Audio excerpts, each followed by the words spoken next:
Gari wanapiga shoferi ule masasi kugari yake, mabale mingi kabisa babandi. Hapa nini? Hapa ufayo zole bashimu iko presque combien de balles? Mungu ipo matata ile yote iko bashimu wa babale. Mungu tu.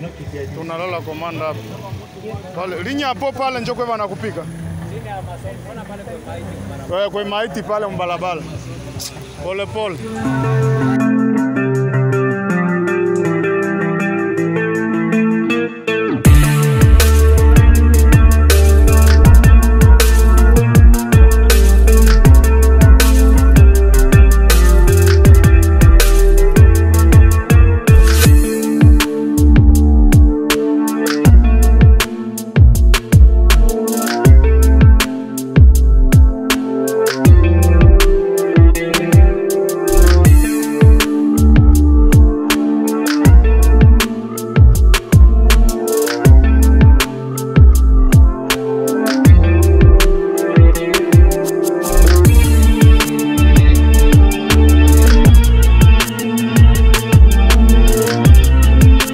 Mesdemoiselles et messieurs, bonjour et merci de suivre Contact Pro Live.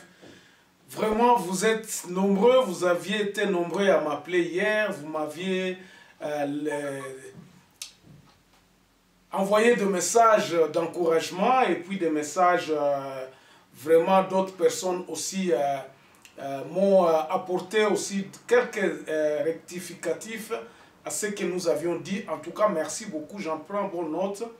Et je crois que ce que j'avais dit hier sur l'état de siège, beaucoup de gens ont trouvé que c'était bon et que c'était éducatif, et ça apportait quelque chose de nouveau.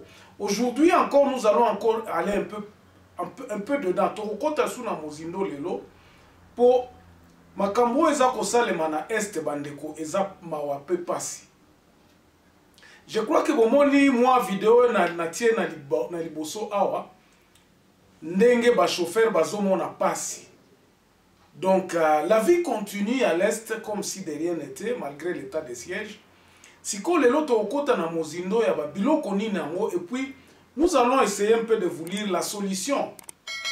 Oyo batu na terrain bazako loba bazako conseiller président de la République. Bon, se rappeler que l'obi na lobaki na pesa une question moko, quoi faire, que faire maintenant après l'état de siège, ou l'état de siège est aussi lisa, ba tuerie ou te, ba tuerie ils ont continué. Na zona qui sabino na émission lelo, comment est-ce que ba tuerie wana ezako continuer, comment est-ce que ba tubazako kipe na bangote, puis complicité à faire de ces makasi, même au konzi,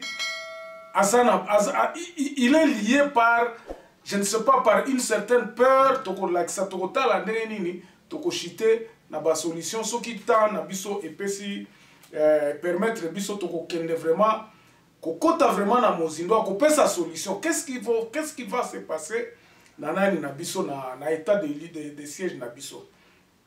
Alors, comme d'habitude, avant d'aller plus loin, nous allons prendre les grands titres à la une des journaux qui paraissent ce matin sur internet, et puis nous revenons tout de suite après. Voici les grands titres à la une des journaux qui paraissent ce matin sur Internet. Nous commençons par élection.net. RDC, les députés provinciaux impayés depuis 15 mois. Et puis Ituri, les ADF n'ont ni la capacité ni les moyens de faire face au rouleau compresseur de l'armée, dit Gilles Ngongo. On va sur actualité.cd. Suite aux caractères irréguliers de la seconde invitation adressée à leurs clients, les avocats de Matata ont signifié au procureur qu'ils ne comptent pas coopérer. Et puis, apport économique, les 6 millions de dollars américains de MMG sévèrent aux communautés locales du secteur de Bukanda. On va sur Congo profond. Congo profond, RDC, Matata Mponyo a été empoisonné. Puis il y a 103 finalistes aux examens d'état victimes de l'éruption des volcans Nyiragongo pris en charge par la fondation Denis Nyakero. On va sur 7 sur 7. 7 sur 7, le gouverneur Malangu Kabedi Mbouy prend officiellement ses fonctions et puis Kinshasa Jackie Ndala verbalisé au parquet près de la cour d'appel de Matete. On termine avec Radio Okapi. Nord Kivu, 27 pêcheurs congolais arrêtés par le marine ougandaise sur le lac Édouard. Nord Kivu, les opérateurs économiques éprouvent les difficultés de voyager faute de permis de conduire national. Merci, on se revoit demain dans un nouveau numéro. Au revoir. Voilà. Na Kinshasa, problème ezali kaka FCC, pardon, IDPS na ensemble bazo bundana, on a arrêté Jackie Ndala, tout ça. Likambwa Est, c'est comme si batotia on a à côté parce que Mosengo Koufi, il faut enterrement lelo. Je crois que les Batbaza ko suivre l'enterrement et anani à Mosengo lelo, il y a Monseigneur Mosengo. Et puis donc l'actualité elle est telle que les mains, nous à l'Est nous souffrons. C'est pour cela que nous nous sommes dit, nous allons vraiment parler de l'Est. Nous allons parler de cet état de siège. D'abord, le premier point qu'on a évoqué dans l'état de siège, dans la lisolo, na biso alelo eza likambwa bozoyoka banyabwisha. Banyabwisha eza peuple moko euti côté à Masisi kuna en principe ba kombo wana ezalaka banyabwisha ezalaka na bwisha ezalaka na côté à Masisi. Vous allez comprendre comme banyamulenge banyabwisha eza donc barwandais oyo bazalaka na bwisha. Peuple wana ezalaki cause ezalaka kuna, donc on connaît ce peuplement là. Mais il y a un certain phénomène ezalaki na banyabwisha moko boye babande koya tango Julien Paluku. Juste une petite parenthèse, babande kozwa banani ba autorisation ya kokende na Ituri kokende kosala bilanga. Ça, c'était très longtemps, depuis longtemps. Et puis, il y avait encore phénomène naebi, boyeba ki babatu moko babanda ko benga bango bambororo. Depuis que ce peuple-là est arrivé à Ituri, des phénomènes à Kodeko et la Mukaki. Kodeko, batuana babanda koya basombi babilanga, bakomi koboma bakolo bilanga, po batikala na bilanga. Ça, ce sont les Rwandais Hutu. Et ça va Rwandais Hutu, ndo bazala na Masisi. Mais qu'est-ce qui se passait? Tango Julien Paluku bazo délivrer banani wana ba feuille de route que batwana ba ke kosala bilanga, c'était justement pour encourager banani ba exploitation à ba terre kuna parce que zana ba terre moko arable kuna. C'était dans ce sens-là. Mais il s'est fait que batwana on ne sait pas d'où ils viennent.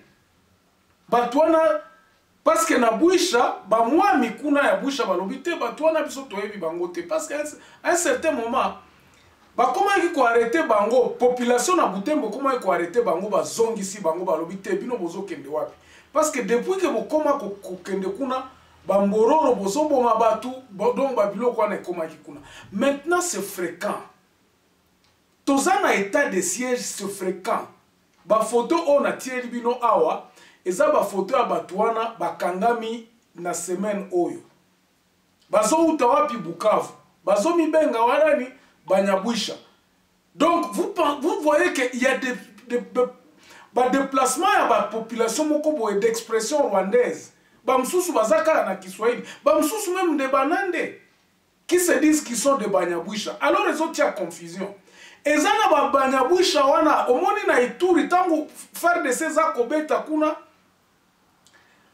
Bakodeko bazako beta banyabwisha parce que bazako bakodeko qui combattent comme ce sont des maïmaï à côté à Ituri kuna. O bazako combattre ba pona ko récupérer bazo benga na mupaya. C'est ça que bazo benga banyabwisha na mupaya. Alors, le FARDC se trouve entre les deux. Nakoyeb Sabino pourquoi ils sont là. Ba coopérer na ba maïmaï ou bien ba coopérer na ba banyabwisha parce que banyabwisha ils se disent aussi des Congolais. Maintenant les instigateurs na koyeb sabino après mais ba kodeko tamsu bazo betana bazo bengana banyabwisha wana parce que banyabwisha wana nde mtu baza ko créer ba zizani baza ko tuer. Ce sont des gens qui tuent cruellement. bango babomaka lokola vraiment baza na mawa te. Ce sont batuerie nyonso wana oyo banyarwanda babande kosala. Donc bamodele na bango ya koboma eza ya banyarwanda wana. C'est ainsi que Codeco ezobetana na bango, ezobenga na bango, bazokima siko bazozonga kote ya Lubero, bazoleka kote ya baevite Beni, bakoti kote neti ya Uganda, baeko kota, bazomata na nani na Lubero. Aujourd'hui, population eza komona bango. Nous sommes dans l'état de siège. Mouvement moko ezosala bazokende kote ya Lubero. Entre-temps, baona mususu bazouta kote ya Beni, ya Goma, bazoya na nzela, bazoloba nini bazokende na Ituri koluka place à kosala bilanga. Vous voyez tous ces cacophonie là. Guerre o ekosila te. Pourquoi ekosila te? Massacre ekosila te parce que batu oyo baza ko entretenir yango bazali. Baza wapi na kati ya FARDC. La plupart des temps, la plupart ya batu oyo baza coopérer côté kuna bakonzi na bango baza na Kinshasa, bakonzi na bango eza baza na kati ya FARDC. Ce sont les généraux militaires oyo bayebani. Pourquoi nous disons ça? Parce que les FARDC ont été pris la main dans les sacs. Wapi na Kanyati. Na Kanyati kuna avant ba makambo esila. Avant état de siège. Le commandant Chirimwami a été appelé à kozwa militaire na Moko après massacre militaire wana koyaka na toilette. Je crois que je vous avais dit ça. Donc ba preuve eza suffisamment que FARDC mutu eza ko commandité banani o. Pourquoi? Parce que ces FARDC s'enrichissent. Baza ko s'enrichir na babiloko oyo. Okomona ba or nyonso ba mine nyonso ya or eza na côté ya Ituri kuna. Ce sont les Banyabwisha qui sont là, qui viennent. Batwana baza kozala nani, baza tango mususu baza ko utiliser bagarçon ya Bukavu, bagarçon ya Uvira, bagarçon ya Mulenge kuna, baza ko recruter bango en leur disant que bake kosala na ba carrière ya or. C'est ainsi tango bakomi kuna balatisi bango sokoto balobi voilà, il faut to conquérir ba mine na biso ya or, babandi ko boma batu kuna na ba village pour rien comme ça.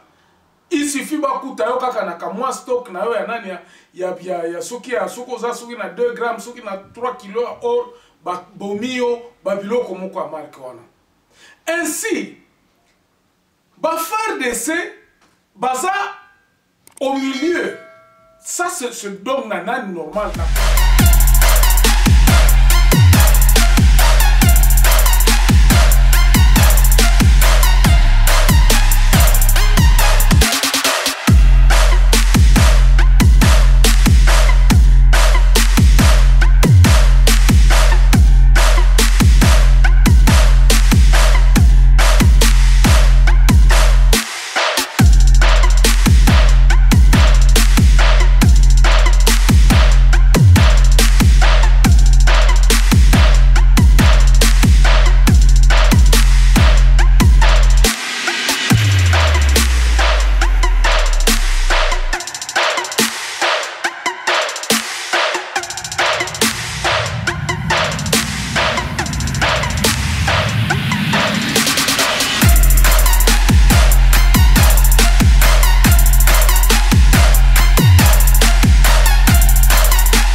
Ils sont au milieu des bons FARDC. Je ne dis pas les FARDC qui sont corrompus. Bao baza ko instrumentaliser babilo kwana. Bao bakolo ba troupe wana. Parce que ce sont eux qui sont à Kinshasa. Bah, se retrouver, les bons FARDC se retrouvent, ils ne comprennent pas la situation. Bah, opération surtout, eza kopesama, bango déjà kuna baba, banyabouisha wana ba yebi. Et puis nous avons des audios ici. Oyo ba commandant ya FARDC baza koloba. Boza kuna, est-ce que bino ne mtu boza na aéroport? Biso ne mtu boza kuna. Obo banyangala kata wana baza. Ba mai bazo coopérer na FARDC. Bamai banyabouisha bazana ba commanda ya Banyarwanda au sein du FARDC qui leur donne tout. Donc baza kopesa bango ba plan surtout que non lelo tokosala nani tokosala bouclage telle place boke babozala maele bo longola bateni bozala ensemble bo panzana. Ainsi pourquoi eloko wana eza ko continuer? C'est parce que ils en bénéficient. Bazo bénéficier na nini? Na mbongo oyo population ya Congo eza kopesa d'abord l'argent de l'armée. Mbongo ebele zo kende kuna ezalaka na contrôle te, ça c'est vrai.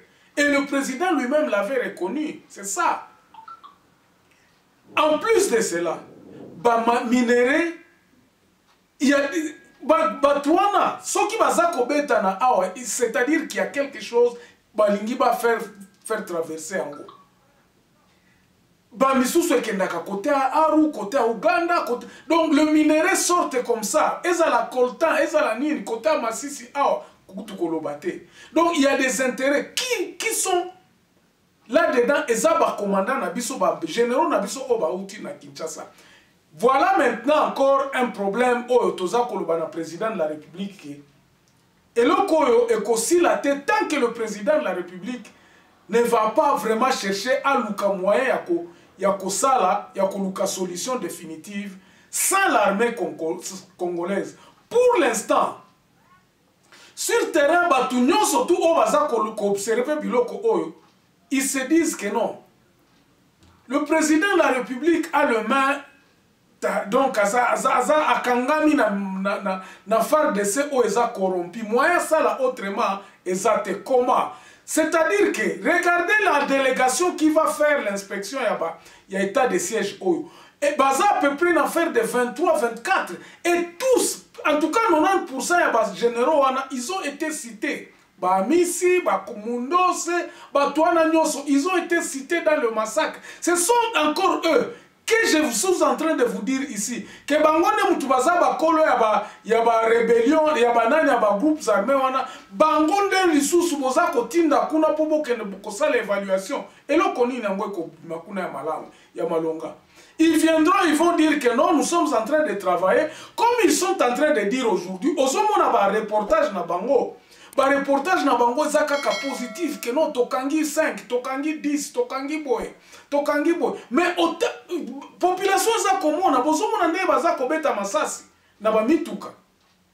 Boza koloba to sécuriser nzela. Pourquoi vous allez sécuriser nzela? Il faut que luka circuit ya bato réseau na bango eza wapi. Ce sont eux-mêmes qui sont au four et moulin. Président de la République azobanga armée na biso. Tout en état commandant, il a peur. C'est ça le problème. Donc, qu'est-ce qu'il faut faire? Bandeko, bon permettre nga ina pesa bino na nous solution. Te na planter ka décor. Les lona lobby, je crois. Je suis en train de parler ici de Banyabouisha. Comment ils sont en train de s'infiltrer? Lobby Tokotala, le président Nandengeni Azana Makokil Susute. Donc, Tokomi Awanasuka, où le président doit prendre une décision. Et nous vous le dirons demain. Tokoye Bisabino, Likambwango Lobby, qu'est-ce qu'il faut exactement pour que le président Asala, pour Likambo ici là. Sinon, on a un tozo kende. Tokokoma même attendre 6 mois. Pourquoi? Parce que le président Basiba Memien dans le mouvement, il a même déclaré ça lui-même. Que non, état de siège Koti Kalati, Tosilisi Batouana, mais au conseil ça va toi pendant que yom tozana bango. C'est ça la question. Il ne peut pas terminer cette guerre pendant que c'est lui-même armé na bisone mutozana kati.